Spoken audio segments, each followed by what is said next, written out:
2019లో పోటీ చేశాం.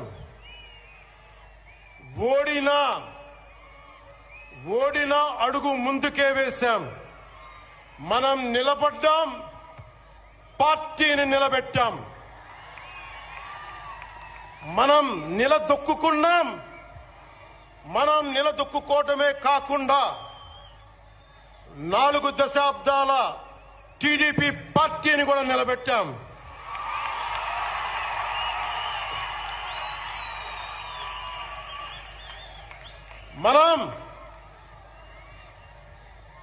మనం ఓడినప్పుడు 2019లో మీసాలు మెలేశారు, జబ్బలు చరిచారు, తొడలు కొట్టారు, మన ఆడపడుచుల్ని అవమానించారు, ప్రజల్ని నిరంతరం హింసించారు. ఇదే న్యాయమని మన నాయకులు, మన జన సైనికులు, మన వీర మహిళలు అందరూ అడిగితే,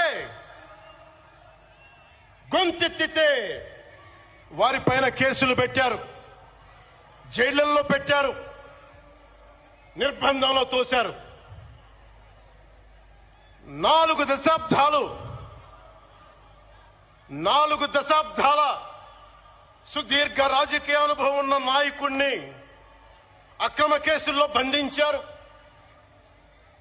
వారి తెలుగుదేశం పార్టీ కార్యకర్తల్ని, సీనియర్ నాయకుల్ని రోడ్డు మీదకి రావాలంటే భయపడేలా చేశారు. ఇక నాలాంటి వాణ్ణి తిట్టని తిట్టు లేదు, పాల్ చేయని అవమానం లేదు, చేయని కుట్ర లేదు, వేయని కుతంత్రం లేదు. ఈ ఎన్నికల్లో అసెంబ్లీ గేటును కూడా తాకలేవు అని మనల్ని ఛాలెంజ్ చేసి సరిచిన ఆ తొడల్ని బద్దలు కొట్టాం. ఏం చేశాం? బద్దలు కొట్టాం.